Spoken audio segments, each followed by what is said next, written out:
اس میں کتنا فائدہ ہے تب سمجھ میں آئے گا۔ خدا نے اپنے کلمے میں رکھا کیوں نام نبی؟ خدا نے اپنے کلمے میں کیوں رکھا نام نبی؟ ذرا سوچو تو سرکار کا منصب سمجھ میں آئے گا۔ عشق ہو تو عشق کا مطلب سمجھ میں آئے گا۔ ان کا رتبہ جاہلوں کی کب سمجھ میں آئے گا؟ میری مانو مصطفیٰ سے عشق کرنا سیکھ لو، اس میں کتنا فائدہ ہے تب سمجھ میں آئے گا۔ میری مانو مصطفیٰ سے عشق کرنا سیکھ لو، اس میں کتنا فائدہ ہے تب سمجھ میں آئے گا۔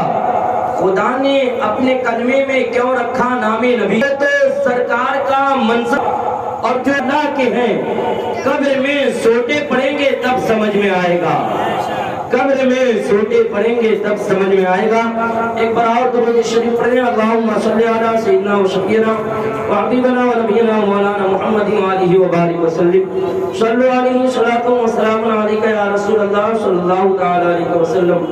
محترم حضرات، میں آپ کے سامنے بہت زیادہ وقت لے کر نہیں آیا ہوں، اس لیے کہ آپ دیکھ رہے ہیں ممبر نور پہ وہ فرماتا ہے وَأَمَّا بِنِعْمَتِ رَبِّكَ فَحَدِّثْ، کہ میری نعمتوں کا خوب خوب چرچا کرو، میری نعمتوں کا خوب خوب تذکرہ کرو، خوب خوب چرچا کرو، شکر ادا کرو۔ اے مولا ہم تیری کس کس نعمتوں کا چرچا کریں؟ حالانکہ دوسری جگہ خود رب تبارک و تعالیٰ قرآن ہی میں ارشاد فرماتا ہے وَإِن تَعُدُّوا نِعْمَتَ اللَّهِ لَا تُحْصُوهَا، کہ اگر تم میری نعمتوں کو گننا چاہو، شمار کرنا چاہو تو گن نہیں سکتے، شمار نہیں کر سکتے۔ تو اے مولا کریم ہم تیری کس کس نعمت کا تذکرہ کریں، کس کس نعمت کا تذکرہ کریں، کس کس نعمتوں کا چرچا کریں؟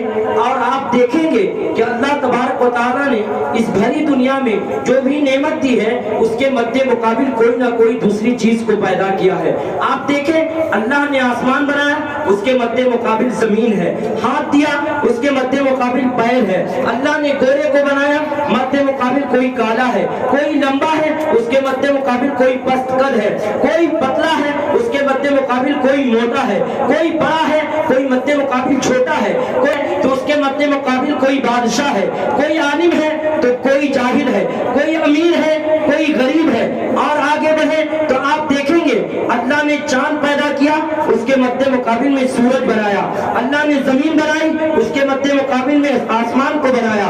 آپ دیکھیں گے کہ اللہ نے پانی بنایا، اس کے مد مقابل میں آگ ہے۔ اور آگے چلے تو آپ دیکھیں گے حضرت آدم صفی اللہ ہے، ان کے مقابلے میں ابلیس کھڑا ہوتا ہے۔ حضرت موسیٰ علیہ السلام ہے، ان کے مقابلے میں فرعون سامنے آتا ہے۔ حضرت ابراہیم خلیل اللہ ہے، ان سے بغاوت کرنے کے لیے نمرود پیدا ہوتا ہے۔ آپ دیکھیں گے کہ اس بھری دنیا میں اللہ تبارک و تعالیٰ نے اپنے محبوب کو بھیجا، ان کے مخالفت کرتے ہوئے ابو جہل اور ابو لہب کھڑا ہوا ہے۔ آپ کربلا کی سرزمین پر جائیں، امام حسین ہے، ان کے مخالفت میں یزید پیدا ہو رہا ہے۔ آپ ہندوستان کی سرزمین میں آئیں تو خواجہ غریب نواز ہے، ان کے مقابل میں جوگی جبال آ رہا ہے۔ اس طریقے سے آپ اس بھری دنیا میں دیکھیں گے کہ جب آپ کسی ایک کی تعریف کریں گے دوسرا آپ سے ناراض ہوگا۔ اگر آپ امیر کی تعریف کریں غریب ناراض ہوگا، اگر آپ غریب کی تعریف کریں امیر ناراض ہوگا۔ کہا جاتا ہے کہ یہ بڑا مولانا ہے، یہ پیسے والوں کے پاس جاتا ہے، امیروں کے پاس جاتا ہے، غریبوں کو کون پوچھتا ہے۔ اگر گوروں کی تعریف کریں تو لوگ تانے دیں گے، ہاں حسین چہرہ ہے نا، خوبصورت ہے نا، حسین و جمیل ہے نا، بہت ہی اجرا چمڑا ہے نا، اس لیے گورے کی تعریف کر رہا ہے۔ یعنی آپ اس بھری دنیا میں کسی ایک کی تعریف کرتے ہیں دوسرا ناراض ہوتا ہے۔ عالم کی تعریف کریں جاہل ناراض ہو، اگر آپ کسی بادشاہ کی تعریف کریں فقیر ناراض ہو، یعنی ایک دوسرا آپ سے ناراض ہوتے جا رہا ہے۔ اب ہم رب سے عرض کرتے ہیں اے مولا ہم تیری کس کس نعمتوں کا وہ ہم سے ناراضگی کا اظہار کرتی ہیں۔ اور آپ اس بھری دنیا میں دیکھیں گے تو صرف نعمت ہمارا وجود ہی نہیں بلکہ آنکھ بھی نعمت ہے، زبان بھی نعمت ہے، کان بھی نعمت ہے، سر بھی نعمت ہے، ناخن بھی نعمت ہے، بال بھی نعمت ہے۔ اور اس کے بعد آپ دیکھیں گے زمین و زماں بھی خدا کی نعمت، مکین و مکہ بھی خدا کی نعمت، شجر و حجر بھی خدا کی نعمت، بحر و بر بھی خدا کی نعمت، خشک بھی خدا کی نعمت، حیوانات خدا کی نعمت، نباتات خدا کی نعمت، جمادات خدا کی نعمت، چاند کی چاندنی خدا کی نعمت، سورج کی روشنی خدا کی نعمت، جمادات خدا کی نعمت، دریا کی روانی خدا کی نعمت، سمندر کی سالانی خدا کی نعمت، دریا کی روانی خدا کی کا شکر کرے, کس کس نعمت کا تذکرہ کرے. تو میں آپ کو بتانا چاہوں گا کہ اللہ نے حضرت آدم علیہ السلام کو بھیجا, ان کے بعد دیگر انبیاء کرام کو بھیجا. حضرت آدم سے لے کر عیسیٰ علیہ السلام تک اللہ تبارک و تعالیٰ نے بے شمار انبیاء کرام رسولان اعظام کو اس دنیا میں بھیجا. لیکن اللہ نے کسی نعمت کو بھیجنے کے بعد احسان نہیں جتایا. آدم کو بھیجا, یہ نہیں کہا کہ میں نے مومنوں پر احسان جتایا. اور شیش کو بھیجا, یہ نہیں کہا میں نے مومنوں پر احسان جتایا. ابراہیم خلیل اللہ کو بھیجا, لیکن یہ نہیں کہا میں نے احسان جتایا. نوح نجی اللہ کو بھیجا, لیکن یہ نہیں کہا کہ میں نے احسان جتایا. موسیٰ کلیم اللہ کو بھیجا, لیکن یہ نہیں کہا کہ میں نے احسان جتایا. عیسیٰ روح اللہ کو بھیجا, لیکن یہ نہیں کہا کہ میں نے احسان جتایا. جب اپنے محبوب کو بھیجا تو رب نے قرآن میں فرمایا لقد من اللہ علی المؤمنین اذ بعث فیہم رسولا. تحقیق کہ اللہ نے مومنوں پر احسان کیا کہ انہی میں سے ایک کو اپنا رسول بنا کر بھیجا. سبحان اللہ, سبحان اللہ. اب ذہن پہ سوال بھرتا ہے, اے رب العالمین, اے خالق ارض و سما, تیرا فرمان ہے, تیرے محبوب کا فرمان ہے کہ احسان کرو, احسان نہ جتاؤ. یعنی ننگوں کو کپڑا پہناؤ تو یہ نہ کہو میں نے تجھے کپڑا دیا تھا. بھوکوں کو کھانا کھلاؤ تو یہ نہ کہو میں نے تجھے کھانا کھلایا تھا. کسی کی مدد کرو تو یہ نہ کہو کہ میں نے مدد کی تھی. اس لیے کہ احسان جتاؤ گے ثواب ضائع ہو جائے گا. لیکن اے رب العالمین, تیرا بھی فرمان ہے, تیرے محبوب کا بھی فرمان ہے, اس کے باوجود تو احسان کیوں جتاتا ہے؟ تو آئیے میں آپ کو بتانا چاہوں گا کہ احسان کس چیز پر جتایا جاتا ہے. احسان چھوٹی چھوٹی باتوں پر نہیں جتایا جاتا. احسان اس چیز پر جتایا جاتا ہے جو بہت ہی قیمتی ہو, جو بہت ہی عزیز ہو, جو بہت ہی پسندیدہ ہو. مثلا آپ ایک مثال سے سمجھیں. ایک مثال میں دے رہا ہوں کہ ایک قلم ہے ہمارے پاس. یہ قلم جناب گڈو صاحب ہیں اور دیگر حضرات ہیں, انہوں نے کہا کہ یہ قلم بہت ہی اچھا, آپ مجھے دے دیں. میں نے کہا کہ ٹھیک ہے, لیکن ہم نے ان کو دیا نہیں. پھر کسی نے کہا یہ قلم بہت ہی اچھا ہے, پھر اس کے بعد ہم خاموش رہے. لیکن چلے وہیں پہ حضرت حافظ و قاری محمد مبارک صاحب قبلہ ہے اور کہا کہ شہباز صاحب یہ قلم آپ نے کہاں سے لیا؟ یہ قلم بہت ہی خوبصورت ہے. میں نے کہا کہ یہ قلم بہت بڑے عالم نے ہمیں امتحان میں کامیاب ہونے پر دیا تھا. یہ قلم بہت ہی قیمتی ہے, فلاں عالم دین نے دیا ہے, وہ بہت بزرگ ہے, یہ قلم ہمارے لیے کامیابی کی ضمانت ہے. اس سے ہم نعت لکھتے ہیں, اس سے ہمیں فائدہ پہنچتا ہے, اس سے ہمیں برکت ہوتی ہے, اس سے ہم اپنے جان سے زیادہ عزیز رکھتے ہیں. اس لیے کہ فلاں بزرگ سے ملا اور وہ دنیا سے گزر گئے, اس لیے ہم اسے اپنا محبوب سمجھتے ہیں. لیکن آپ مانگ رہے ہیں تو ہم آپ کو دیتے ہیں, اس لیے کہ آپ میرے عزیز ہیں, اس لیے کہ آپ میرے امام صاحب ہیں. ہم آپ کو یہ قلم دیتے ہیں, لیکن سنیے یہ قلم آپ کو دے رہا ہوں, لیکن یاد رکھیے گا فلاں نے مانگا نہیں دیا, فلاں نے مانگا نہیں دیا, لیکن آپ کو دے کر میں احسان کر رہا ہوں کہ وہ چیز دے رہا ہوں جس سے مجھے برکت ہوتی تھی, جس سے میں نعتیہ شاعری لکھتا تھا, جس سے میں نے درود و سلام لکھا, جس سے مجھے برکت ملی. رب تبارک و تعالیٰ کی رحمت بلا تشبیہ و تمثیل یہ بتانا چاہ رہی ہے, اے میرے مومن بندو, اے میرے بندے سنو, میں نے آدم کو بھیجا, نوح کو بھیجا, شیش کو بھیجا, ابراہیم کو بھیجا, موسیٰ کلیم اللہ کو بھیجا, عیسیٰ روح اللہ کو بھیجا, لیکن احسان نہیں جتایا. اس لیے کہ وہ جو گئے تھے وہ نبی رسول بن کے گئے تھے, اور یہ جو جا رہے ہیں وہ حبیب اللہ بن کے جا رہے ہیں, امام الانبیاء سید الانبیاء بن کے جا رہے ہیں. سبحان اللہ. محترم حضرات, پتہ چلا کہ جو چیز سب سے عزیز ہوتی ہے اسی پر احسان جتایا جاتا ہے. تو محترم حضرات, جب احسان جتایا جاتا ہے تو اب میں یہاں پہ ایک چھوٹی سی اور مثال سے آپ کو بتانا چاہوں گا کہ ہم جس چیز کا بھی تذکرہ کر رہے ہیں, دنیا میں ایک نعمت کا تذکرہ کریں, دوسری نعمت جو ہے ناراض ہوتی ہے. لیکن ہم آپ کو ایک مثال سے بتانا چاہیں گے. مثلا آپ دیکھیں کہ جناب جاباز جو ہیں, جو محفل کو رسانے میں سجانے میں بہت محنت کر رہے ہیں, یہ 3 بھائی ہیں. اور یہ دنیا کا دستور ہے, جب انسان بڑا ہوتا ہے, شادی بیاہ ہو جاتی ہے, تو وہ الگ الگ ہوتے ہیں اور کسی سے اپنے حصے کے لیے, یعنی جب بٹوارا ہوتا ہے, کسی نہ کسی کو اپنا سرپرست بنا کر, اپنا رہبر بنا کر بلاتے ہیں اور حصہ لگواتے ہیں. تو اب دیکھیں مثال کے طور پر وہ آئے اور کہے کہ چلیے آپ لوگ تھوڑا سا میرے گھر میں کچھ چیز تقسیم ہو رہی ہے, اسے آپ تقسیم کریں اور سب کا حصہ برابر لگائیں۔ اب سب چیز بڑھ گئی، کھیت کھلیان گھر مکان سب ہو گیا، لیکن ایک چیز ایسی ہے جو کرسی ہے وہ بہت قیمتی کرسی ہے۔ جب 3 آدمی ہیں کس کو دے؟ تو میں نے یہ کہا، مثال میں بتا رہا ہوں، میں نے یہ کہا کہ یہ کرسی جو ہے نہ ہم بڑے بھائی کو دیں گے، نہ مجھلے بھائی کو دیں گے، نہ چھوٹے بھائی کو دیں گے، ہم کرسی ان کے والد حاجی شوکت صاحب کو دے دیں گے۔ اور جب یہ کرسی ہم نے دیا، فیصلہ سنایا، بڑے بھائی نے بھی کہا کہ حافظ صاحب آپ نے بہت ہی اچھا کیا، چھوٹے نے بھی کہا حافظ صاحب آپ نے بہت ہی اچھا کیا، منجلے نے کہا آپ نے بہت ہی اچھا کیا۔ آخر کیوں اچھا کیا؟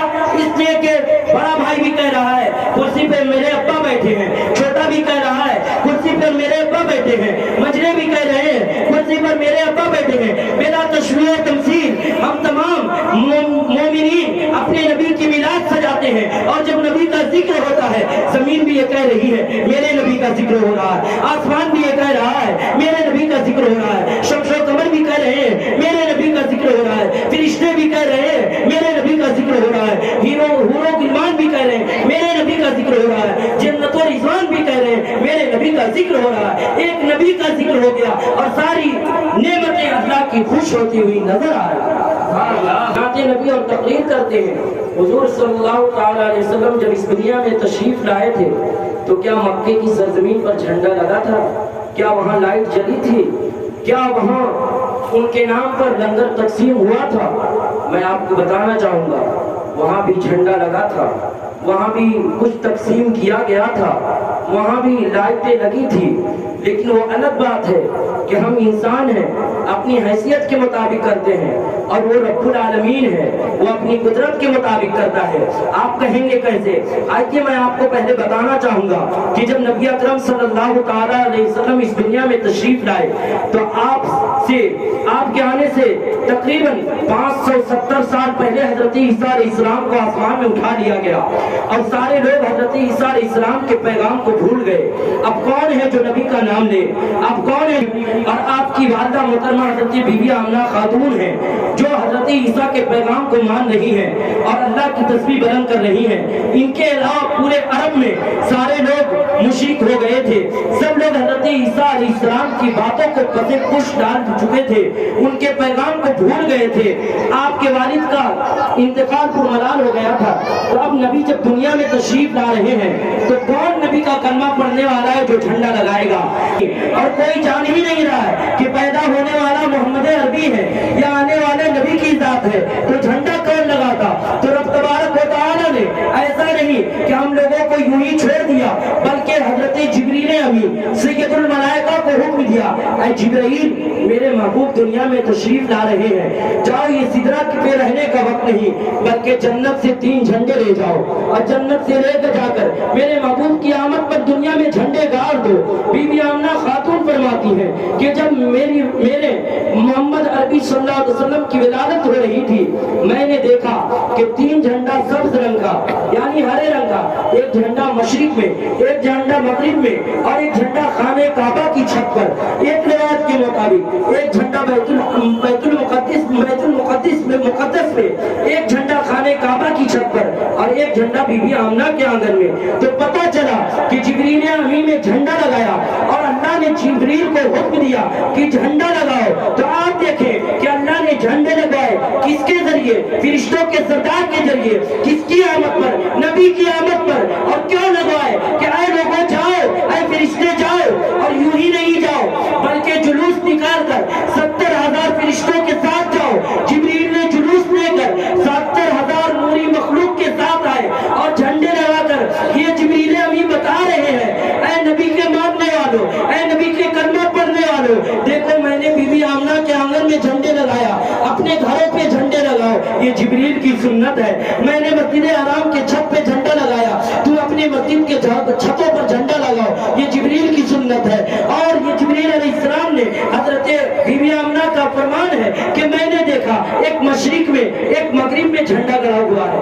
اس میں حکمت کیا ہے؟ اس میں حکمت یہ ہے کہ ابھی الیکشن کا دور ہے، آپ دیکھتے ہوں گے جس پارٹی کا جہاں تک شہرہ ہوتا ہے، جتنا چرچا ہوتا ہے، جتنی اس کی سرحدیں ہوتی ہے، اتنی سرحد میں وہ اپنا جھنڈا لگائے ہوتا ہے اور یہ جھنڈے سے بتاتا ہے کہ یہاں تک میری وادی ہے، یہاں تک میری سرحد ہے۔ اگر آپ ہندوستان کا جھنڈا پاکستان میں لہرانا چاہیں تو آپ کو لہرانے نہ دیا جائے گا، بتایا جائے گا ہندوستان کی سرحد ختم ہو گئی، اب آپ کو ہندوستان کا جھنڈا ہندوستان میں چھوڑنا پڑے گا۔ پاکستان کا جھنڈا کوئی پاکستانی ہندوستان میں لہرائے، اسے لہرانے نہ دیا جائے گا، بتایا جائے گا یہ ہندوستان کی وادی ہے۔ تو پتا چلا نبی کے جھنڈے کو جب مشرق میں بھی گاڑا گیا، مغرب میں بھی گاڑا گیا، اور یہ بتا رہے جبریل امین کہ میرے نبی وہ ہیں جن کا چرچا، جن کا ڈنکا، جن کی حکومت مشرق سے مغرب اور چار گانگے عالم میں ہے، زمین پر بھی ہے، آسمانوں پر بھی ہے، اور اشرف المخلوقات بھی کرتے ہیں، نوری مخلوقات فرشتے بھی ان کا تذکرہ۔ سبحان اللہ سبحان اللہ۔ زمین پر قحط سالی پڑ گئی، پیڑ سوکھ گئے، درخت کے پھل جھڑ گئے، یہاں تک کہ جانوروں کے گوشت ان کی ہڈیوں سے لگ گئے، ان کے دودھ کے تھن خشک ہو گئے، لیکن میرے نبی کی آمد پر اللہ نے سبزوں کو تازہ سبز و شاداب کر دیا، درخت میں پتیاں عطا کر دی، اور یہ حکم دے دیا، گویا کہ رحمت خداوندی یہ کہہ رہی ہے اے درختوں میرے محبوب کی آمد ہونے والی ہے، میرا پیارا محبوب دنیا میں تشریف لا رہا ہے، لہذا ہم تم پہ سبز و شادابی اور ہریالی دیتے ہیں، تم اپنی پتی کو ہلاؤ، اور ہم ہوا فرشتوں کے ذریعے چلاتے ہیں، اور یہ بہار سے پتہ چلے کہ میرے محبوب آ رہے ہیں، تم اپنی شاخوں میں ہری پتی لا کر پرچم اسلام بنا کر میرے محبوب کا استقبال کرو۔ سبحان اللہ۔ محترم حضرات، میرے نبی کی آمد پر جھنڈے جبریل نے لگائے، درختوں میں پتیاں آ گئی، اور دیکھیں کہ لوگ کہتے ہیں کہ لائٹ آپ لگاتے ہیں، یہ لائٹ کا کہاں سے ثبوت ہے؟ آپ جتنی ٹیوب لائٹ لگا لیں، جتنے بلب لگا لیں، لیکن اتنی روشنی نہیں لا سکتے جتنی روشنی حضور کی آمد پہ اللہ نے کیا۔ آپ کہیں گے وہ کیسی روشنی تھی، وہ کون سی روشنی تھی؟ میں کہوں گا وہ قدرتی روشنی تھی۔ وہ کون روشنی تھی؟ علماء کرام بیٹھے ہیں، حفاظ کرام بیٹھے ہیں، ہمارے خطیب و امام حضرت قاری مبارک صاحب قبلہ بیٹھے ہیں، ان سے آپ پوچھیں گے، بتائیں گے کہ بی بی آمنہ خاتون رضی اللہ تعالیٰ عنہ کا فرمان ہے کہ جب میرے بیٹے محمد عربی صلی اللہ علیہ وسلم کی ولادت ہو رہی تھی، میں نے دیکھا آسمان کے سارے ستارے اس طرح ایک جگہ اکٹھا ہو گئے تھے، اور آسمان سے روشنی یوں میرے گھر کے آنگن میں آ رہی تھی، گویا کہ ایسا لگتا تھا کہ آسمان کے ستارے میرے آنگن میں گر پڑیں گے، اور اتنی روشنی ہوئی کہ اس روشنی کے ذریعے جو ہے میں نے ملک شام کے محلات کو دیکھ لیا، اور ملک شام کے محلات کو دیکھا ہی نہیں بلکہ اس میں چرنے والے بھیڑ اور بکری کے ریوڑوں کو بھی دیکھ لیا۔ تو بتائیں جس نبی کی آمد کے دن پہ کیا تھا، حضرت بی بی آمنہ خاتون فرماتی ہیں رضی اللہ تعالیٰ عنہ کہ جب میرے بیٹے محمد عربی صلی اللہ علیہ وسلم اس دنیا میں تشریف لا رہے تھے تو آسمان کے سارے ستارے اس طریقے سے اتنے قریب آ گئے تھے، ایسا لگتا تھا کہ میرے آنگن میں گر پڑیں گے، اور ان کی روشنی میں نے ملک شام کے محلات کو دیکھ لیا۔ تو بتائیں جس کی آمد پر ان کی ماں کی آنکھ کی روشنی اتنی تیز ہو جاتی ہے کہ وہ ملک کے شام کے محلات کو دیکھ لیتی ہیں، وہاں چلنے والی ریور اور بھیڑوں کو دیکھ لیتی ہیں، تو پھر ہمارے اور آپ کے نبی کی اللہ تعالیٰ نے اپنے محبوب کی آمد پر ستاروں کے ذریعے روشنی کی۔ تو یہ روشنی کرنا تو خود خدا کی سنت ہے، اور یہ ایک ثواب کا کام ہے۔ پتہ چلا کہ نبی کی آمد پر روشنی کرنا یہ بدعت نہیں اور کوئی گناہ نہیں، بلکہ یہ ثواب کا کام ہے، اور یہ اپنی عقیدت و محبت کا اظہار کرنا ہے۔ اب آئیے میں آپ کو بتانا چاہوں گا کہ نبی کی آمد پر روشنی ہوئی۔ میرے نبی کب آ رہے ہیں؟ اب یہ بھی دیکھیں کہ نبی ہمارے اور آپ کے نبی ایسے وقت میں آ رہے ہیں کہ دن نکلنے آسمان بھی خوش ہے۔ کسی نے کہا کہ اس میں کیا فضیلت ہے؟ جو اعتراض کرنے آتے ہیں وہ بہت اعتراض کرتے ہیں، ان لوگوں نے کہا کیا فضیلت ہے؟ اگر فضیلت ہی کی بات ہوتی تو اللہ چاہتا اس وقت پیدا کرتا مغرب کے وقت کہ اس وقت دن ختم ہوتا ہے، رات آتی ہے۔ لیکن ان بے عقلوں کو سمجھائیے کہ اللہ تبارک و تعالیٰ نے محبوب کو جو فرمایا ہے وہ قرآن میں فرمایا قد جاءکم من اللہ نور، کہ تحقیق کہ اللہ نے تمہارے پاس ایک نور کو بھیجا، وہ کتاب مبین اور کتاب مبین کو۔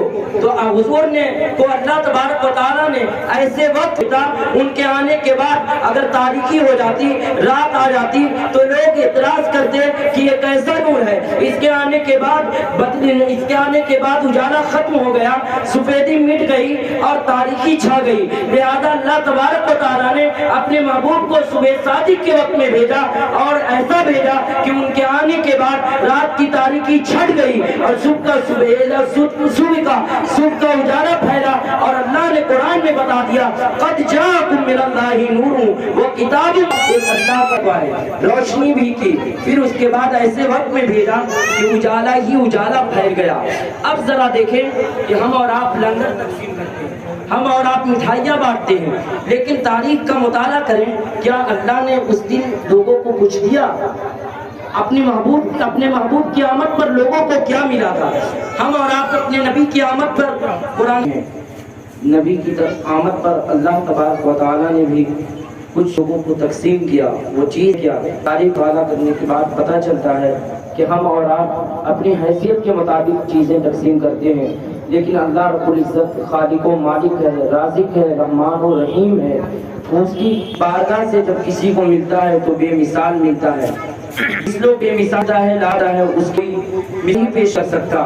جب ہم کا مطالعہ کرتے ہیں تو پتہ چلتا ہے کہ جب نبی صلی اللہ علیہ وسلم کی آمد ہوئی تو اس سال اللہ بیاؤں کو اولاد عطا فرمائی، اور اولاد ہی نہیں بلکہ اپنے محبوب آمد اس وقت جو بھی عورتوں پیٹ میں حمل تھا ان کو اللہ عطا فرمایا، اس لیے کہ میرے نبی کے آنے سے پہلے لوگ سب بچی درکر دیتے تھے، میرے لیے گانا اپنی اپنی کسی بندہ دربار جائے تو جان میرے لیے تشریف اللہ تعالیٰ نے مغرب کو وہ نعمت عطا کی کہ پوری طرح کے لوگ بھی وہ کسی کو دے آئے تو دے نہیں دے، انہیں وہ نعمت ہے اور اپنے محبوب پر نعمت باقی ہے کہ تمام عورتوں کے پیٹ میں جو حمل ہے وہ اولاد جو تھی وہ اولاد لڑکی نہیں بلکہ اپنے بیٹا عطا فرمایا ہے۔